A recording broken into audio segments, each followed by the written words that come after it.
Hello, Holly. Hi. So today we have Holly Matthews, who has been featured in the most recent edition of Coach, talking about a very, very important subject, and something we all want to be, which is happy. And what's interesting about, hopefully you've read Holly's article.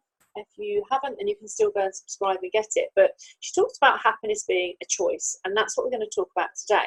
But before we do, I'll let Holly introduce herself in a much better way than I could. But she is a former TV actress, award-winning vlogger, NLP practitioner, speaker, and self-development mentor. And your career is long and successful from the age of 11, isn't it, really? We've talked about that quite a lot. Those of you who remember Biker Grove will no doubt remember Holly, and also Waterloo Road, The Bill, Doctors and Casualty, one of my favourite programmes, by the way. And so the Happy Me project is something that, Holly has launched, and she's helped hundreds and hundreds of women with this. And we'll talk about that a little bit as well. And so, what I find interesting about your article is all of it is focused around positivity, isn't it? And that can be a word that people are a bit funny about, aren't they? Triggering, isn't it? It is a bit triggering, you're right. Let's talk about that, because people will say, oh, you can't be positive all the time. Yeah. Well, of course, and I absolutely agree. And I think being the founder of the Happy Me project is sometimes I always have to explain that my brand of being happy isn't a passive thing. It's not, you can just be happy and positive through everything.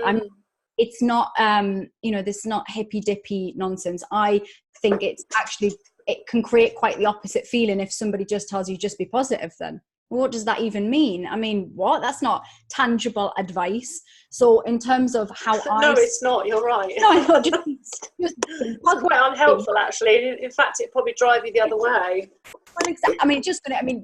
It's like when people tell you to smile and you're not really feeling like smiling. It creates the opposite of what the intended. Cheer up. Yeah. Might never happen. Well, it obviously has, which is why I'm not smiling. It's the annoying thing. So in terms of my brand of positive mindset, it is about looking the tiger in the eye. It is about looking at what's going on. It is not about not crying, not being angry. It is not about any of those things, but it's going, how can we not sit in a space of sadness forever? How can we not sit in a space of anger forever? How do we move ourselves forward? Yeah.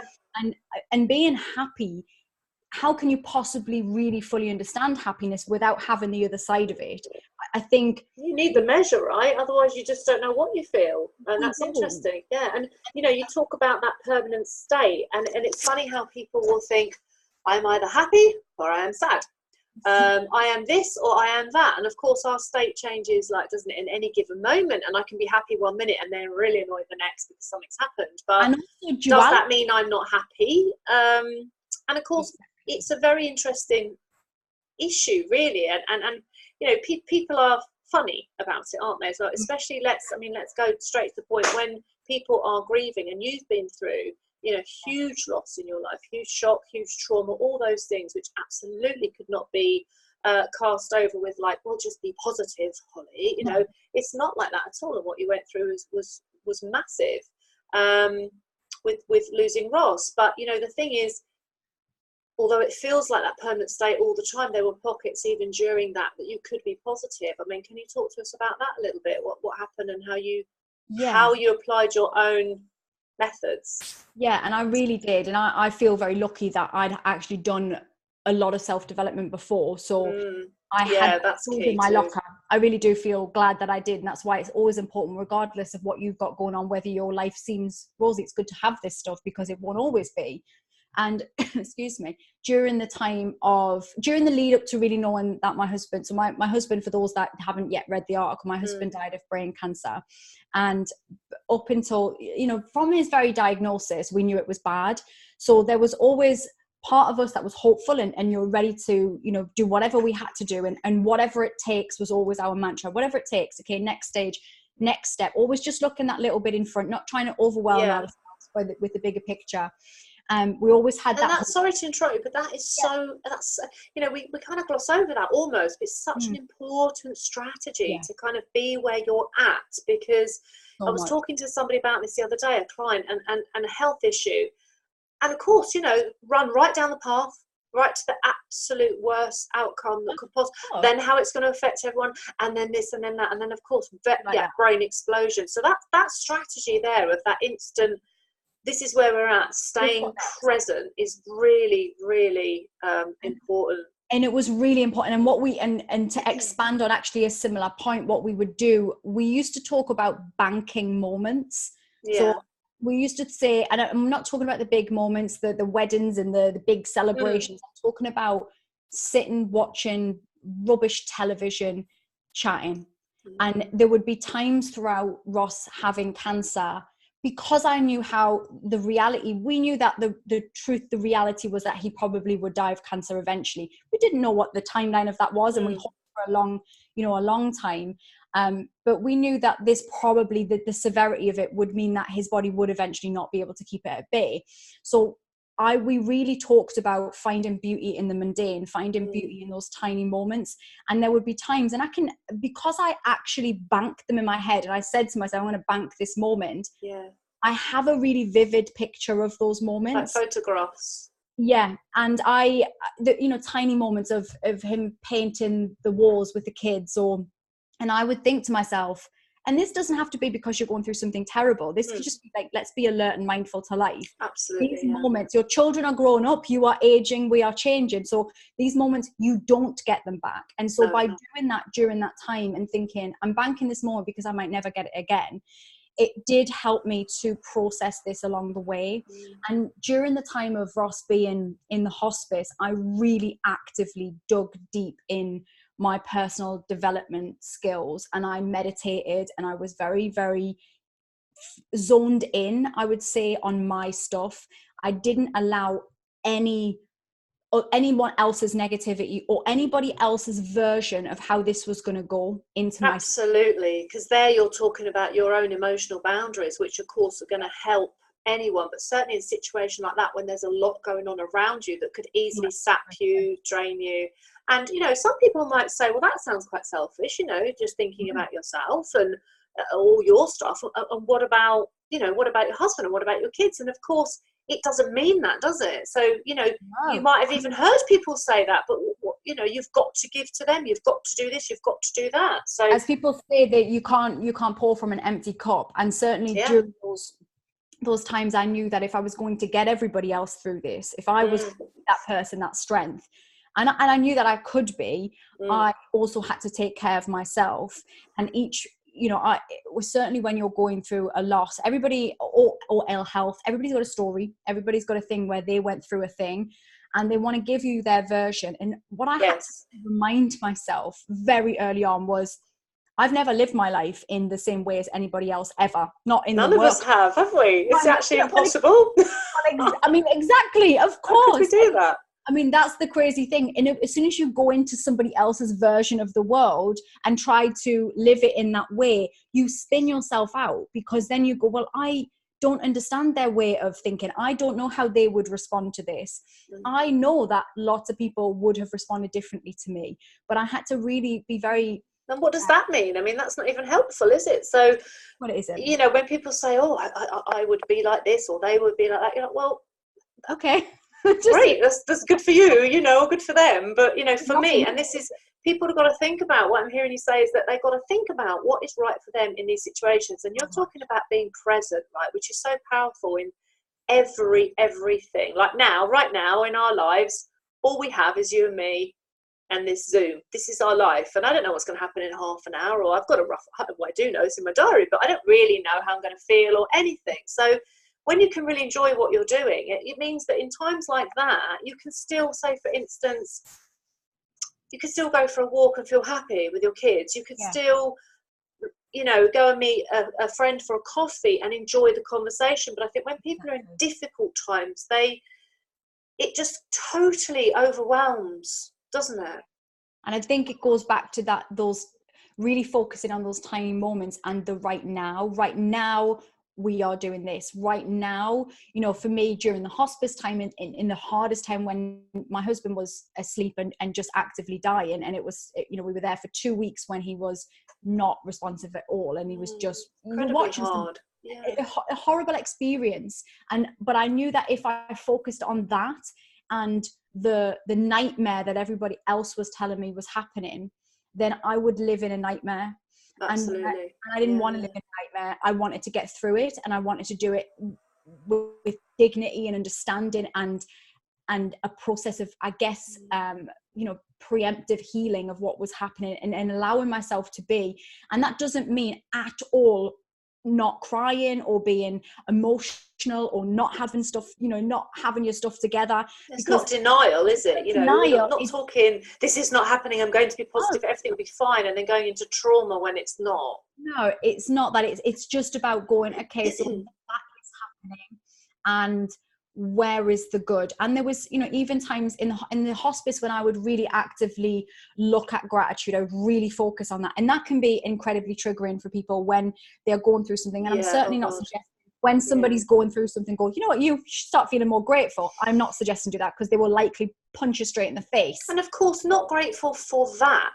But, and we're talking about quite an advanced level, I think, here of self-awareness and self-development, which, like, the general person, people dealing with their life they might not even be interested in that, might never have come across it. It's certainly not a judgment, it's just how it is. So, you talk about in your article about, mental strength is the key to making good choices. So mentally strong people don't feel sorry for themselves, aren't ashamed to be vulnerable, like you say, and cry, where needed. So, the thing is, what about the people who don't have mental strength, Holly? What about people that don't have what you have, don't have the same tools in their kit? What's the best way for them to, choose happiness in difficult times?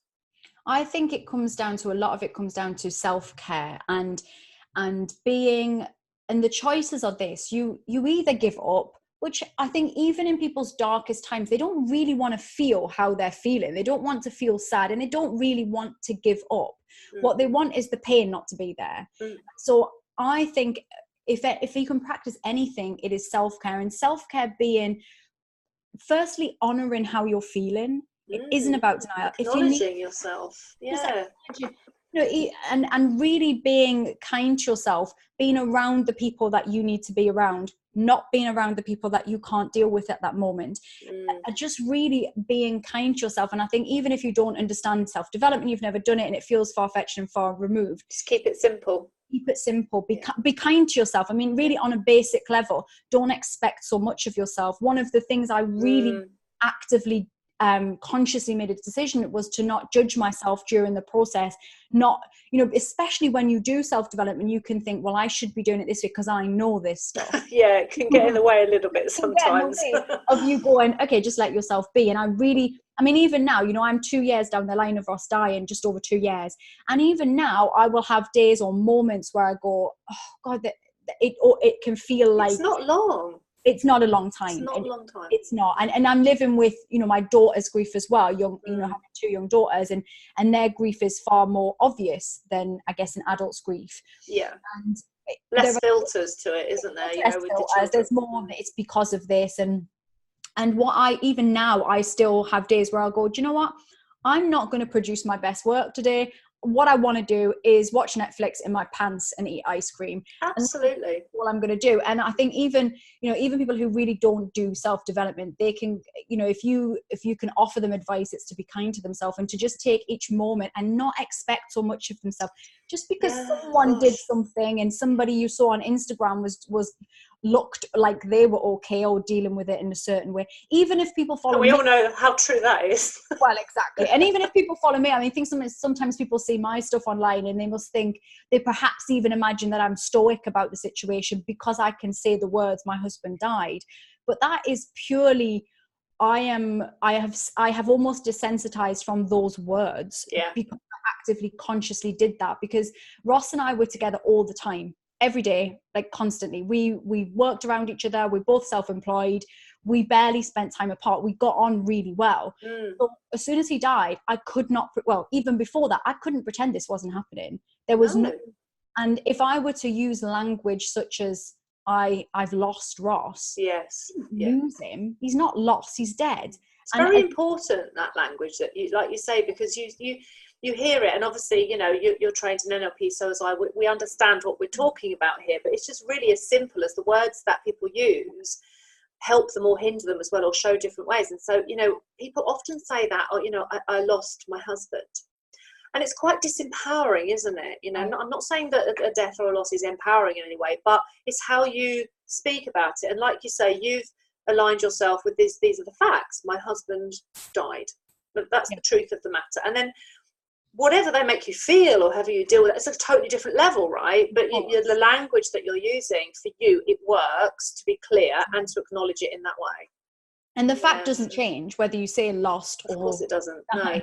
So actually for me, it was helpful in the process of getting my brain to catch up with what had happened, and being able to say those words. And actually my brother-in-law, Ross's brother, he had some counselling not long after, and one of the things that the counsellor asked him to do was to say those words, not to say that his brother he'd lost his brother, because she wanted him to wanted him to start to process what had actually happened. Yeah, incredibly powerful, isn't it? That probably was very, very hard for him.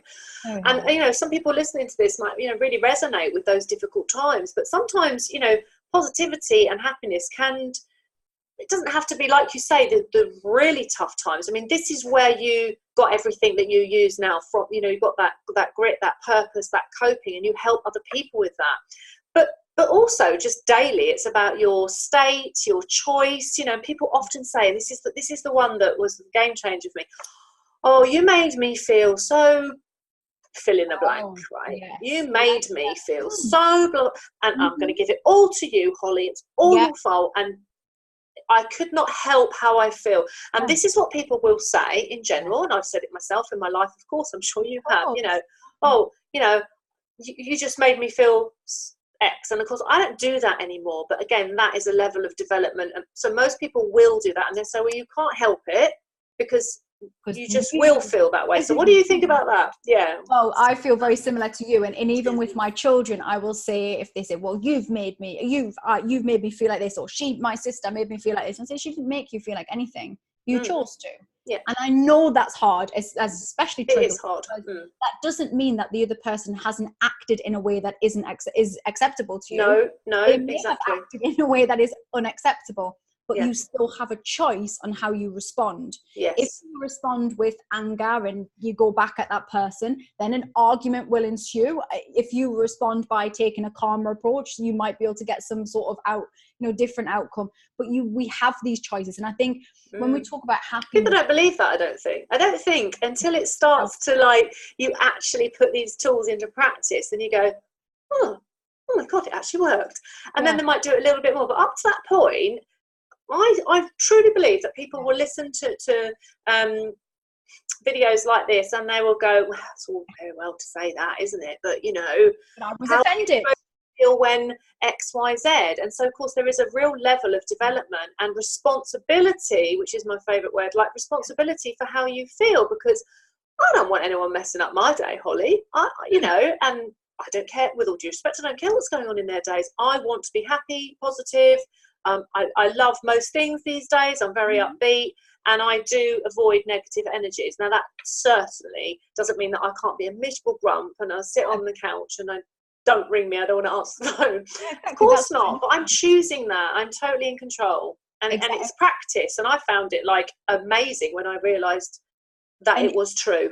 Interestingly enough, my husband was actually on the autistic spectrum. I think I said this to you. So he was very black and white in his thinking. Yeah. And he used to say, and really actually before really I got this, when we first met, he used to say that they're allowing themselves to be offended.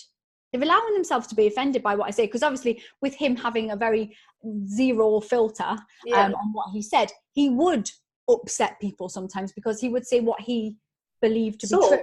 What he saw. I mean, it doesn't make it fact, and that's what I would say to him. Just because you say it and you believe it's your truth, it's not their truth. Absolutely. They may get offended by what you've said because it made them feel like. Well, they probably get offended, Holly, because it's true. What I used to say, and funnily enough, I used to say to him because I used to almost translate his world for him. So I would say to him, what happens is you're a mirror to what they believe about themselves a lot of the time. Yeah. So you say that, they know it too. So they're hearing it and they're like, how dare you remind me?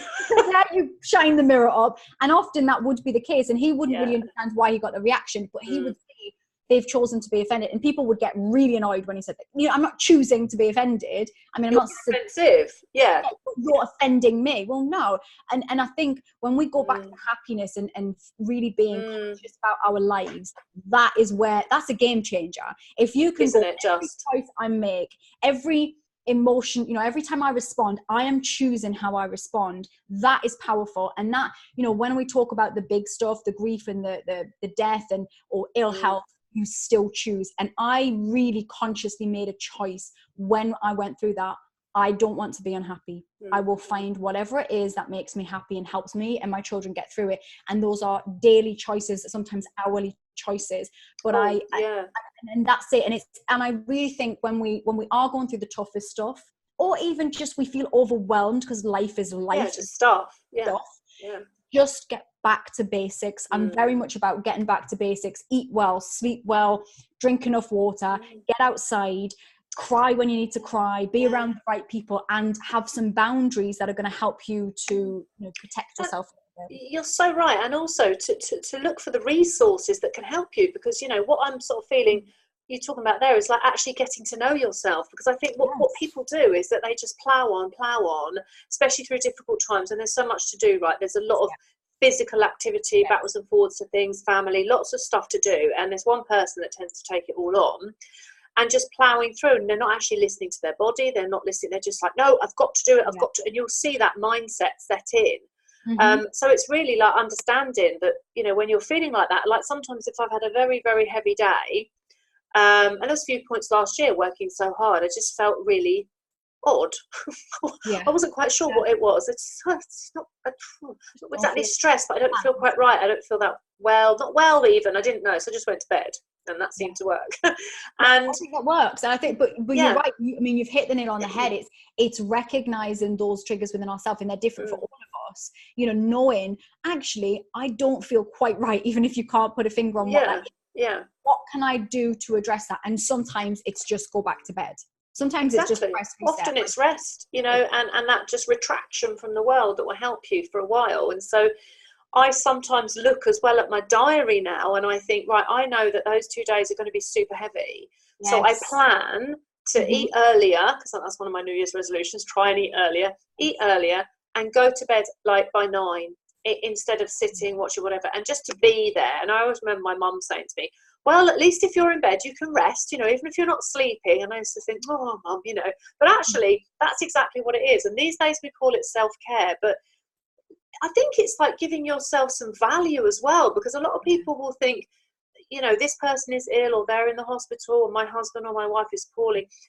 Totally forget that they must value themselves, and they just think they're not as important and all of this kind of stuff. So I think that's a really big part of it as well. And the workshops that you do around the country now are all about this, aren't they? So let's just touch on your workshops for a minute, because I'm sure that they are, well, they must be emotional, powerful, fun, all kinds of things in there, right? The Happy Me workshops. So I've done them for the last 18 months. This year I haven't booked dates in yet, because I've got a new stage of the Happy Me, which I'll tell you. But the first stage was very much the Happy Me project online has always been available, and then the workshops came off the back. Slightly different content, but a similar sort of feel. So we touch on everything from limiting beliefs to the stories we tell ourselves, resilience, and just having lots of tools in your tool belt to be able to draw upon. And I get really quite an array of people, and I always seem to have a grief table. I don't know how it happens. Oh really? That's amazing, because so strange. They gravitate and you know each other. They're like, no, and like, oh my god, we have a table of like amazing. Totally. And seriously, it happens. Obviously I know, I believe you, audience, but it kind of just happens that way. But the workshops are a really great chance for me to get in front of people, and you know, my way of discussing stuff is very straight talking, and I tend to do it with a bit of humor, so people know that I'm the same as them. Yes. I'm a normal person too, and I've been through stuff. And so when I say this stuff, it is never to be condescending or patronizing. You know, I haven't walked this walk, or I'm not walking this walk. I'm there. Or your life's just all right for you because get off the pedestal and come down to Yeah. No, I'm in the trenches with you. I'm there, you know, and I think that's the thing when I come to the workshops, and I certainly think that's the appeal for people. And it's a really great chance for me to learn as well what people need in terms of self-development. And the reason, so this year, my focus this year is on confidence and self-belief. And that really has come from what I've been getting feedback to me in the workshops and through my online community, and really recognizing that both the internal and the external confidence and self-esteem that people really feel unsure about, especially women, I have to say. It's true. Yeah, it's true. I work with women all the time. You're so right. Yeah. I think men are better at the probably the bravado confidence, but that doesn't mean that the self-esteem's all there. It just shows up differently, doesn't it? It shows up very differently. So this year I'm launching on the 1st of February the confidence and self-belief course, and that is going that sounds great. Inner stuff, so all the deep dive stuff that we like to talk about, and all the limiting beliefs and all of the internal why don't I feel good enough stuff. And then I've put my actor hat on and my presenting and my physical self hat on. So I'm talking about the outer confidence. How do you look confident? Because exactly, shoulders back, let's do this. I mean, we need it all, because if we do all the internal work and we are super, you know, we have this core powerful internal self-belief, but yet your outward persona doesn't show that, you will still not get the reaction from the rest of the world that you want. So we need to have both. Of course, we'd rather, you know, the internal stuff's definitely better to have from a mental health point of view. But if you want to really be effective, you want to be heard about it, because it's all very well having the confidence yourself, but if you do, for any reason, you want to put it out there, you want to be heard in that way. So I guess, you know, building that inner confidence will pull up that outer case anyway, because when you feel like that, you're a bit more. But there's lots of tweaks, and of course, you've got lots of great skills around presenting and that kind of thing. I mean, actors know how to fake it all. That is, you know, professional pretenders. I know how to, and for many years, that's all I did. For many years, I was a great pretender in terms of confidence, and people would have always thought she's so confident, but inside I was, you know, terrible self-esteem and all of that stuff. But we do need both of it, and so I'm really excited for this to launch, because this is going to be something that people have asked for, and I really think it's going to have an impact on people. And also, I will be doing some workshops of that ilk as well. So there'll be a general. To go with the course, there will be confidence, self-belief in general. Then I'm going to focus on body confidence, because it's a very specific area. And also I'm going to be talking about business confidence and you know, how we can be almost all the contexts, really, is what you're saying, is it? All the different contexts of confidence, because we could be very confident in business, but then not confident in our personal relationship. You're like, oh, well, I am there, why can't I be there? And all this kind of stuff all the time. How do we cross it over? But, you know, now what you've said is interesting, a few steps back, where you said, I wasn't happy, I didn't have that sort of confidence inside, I was faking it on the out, and everyone's like, wow, look at her, she's so confident. So now that you are, how we say, like, more aligned with that, do you feel happier than you did in your life? I feel lighter, and with age in general, it comes with having a few bumps and bruises along the way in your life. But it's a much, and this is why I feel so passionate about it, it's a much lighter place to be, to not easier, right? So much easier to not really care as much about other people's opinions, because you understand, and you will be the same as me, you understand that that's just their version of you based on what they believe about the world. It ain't my version. And it's okay. I think that's the thing, is that we make so much mean something. So it's their version, and it's like, not so what, like, I don't care and I don't want your opinion or connection with you, but I'm good with my version, and if I want to grow and expand it, I'll take steps to do that. And then it's literally easier. I don't know how else to say it. I mean, there's a whole section in the course, I've just finished it up today as it goes, but on how to deal with criticism, because it's the one thing that I see with clients of mine and people at the workshops and events, is that they do all this work on themselves, and you'll see it too, they do all this work, and then someone just comes and says one comment and just pops it, and you know, I don't know what the name it's like the dominoes, they just all go down. What's that thing? I don't even know what you would call it, but it's sort of like I guess it's an old-fashioned toy, and you push the bottom up and it's on a string like a little dog, and it's really straight when you push the bottom up. And then I remember those. Yes. But I've I've had a I know, yeah, we're 70s babies. I know exactly what you mean. Yeah. And it's, so you push that up and then it would flop. And so I feel like that's what happens to people. They get all that, their bravado and confidence. They've done all this self-esteem work. Yeah. One comment, they're down like you need to get one of those as a prop for your workshop. That'd be amazing. I don't know what they're called though. Someone can tell me if they know. I have no idea. If anyone knows, then do say, because otherwise I don't know how you would Google that thingy that you pop up. I'm put it out on my Instagram. Someone will know. I bet my mum's got one in her loft somewhere, all those little things that we used to have. But that is exactly it. And so, of course, it's not real, is it? It's not, you can't stand fast. And, of course, this all comes down to your values. I believe the foundation of everything that you are. And pretty much 99% of the people that I work with have never looked at their values properly. No. Never really dug into them, apart from some words I might have on the fridge or like on my business plan or something like that. And the work I do is really deep with those. And so when you get those in place, you just realise and understand that everyone else is operating from a different set of values and a totally different perspective. Then you can ebb and flow as you want. So, like, that's interesting. And you want to see what someone's perspective is. But uninvited opinion, aka criticism, is, I think, one of the rudest things on the planet. Quite frankly. And I think you said a phrase there. Sorry, you said a phrase there that I use a lot for people. I say to people a lot is that when you have those opinions come up, saying, that's interesting, is a really good way of giving it's great, because that's all it is. That's interesting.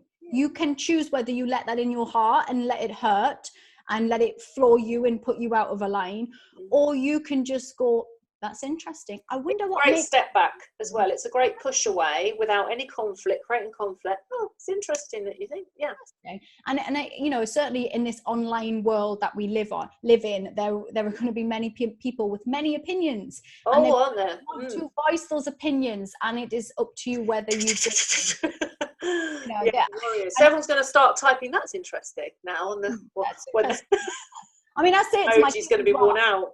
I said it to my daughter just this week. We were on the way somewhere and she was explaining to me someone had said something horrible to her and not been very nice. And I said, okay, so what did you say back? We always talk through things. And she said, and I was like, no, don't say this. She was like, I just say, if someone says something mean, I just say, yeah, I know. And I said, well, why are you saying that if this is something mean that you're not very good at? And she'll say, yeah, I know. I said, well, why do you say that?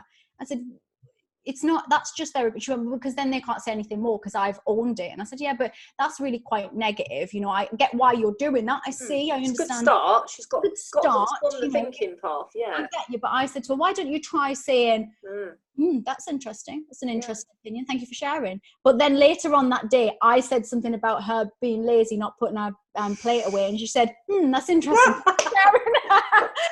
And I was like, there you go, right there. You're like, oh no, not to me. Don't to me. Yeah, funny. So my daughter, she said, I was really proud of her the other day as well, because she came home with a mini drama. You know what the girls are like. Oh, gosh. And she said, and then she stood there and said, well, I think this and I feel like that, and you've done this, and like my daughter turned around, she said, well, that's your choice. Oh. I was like, go on, Mia, go on, girl. It was really good. And so the drip feeds as well in terms of parenting and all of that does drip feed in. Because my daughter says to me, Mummy, stop it, stop coaching me, stop saying it. And she says, I'm not a human specialist like you. I don't understand all this stuff, but she does. And she trots it out at the right time. And I was like, I was so proud of her for saying, but that was her choice, your choice. Not my choice, your choice. And I liked that. I'll stand them in great stead.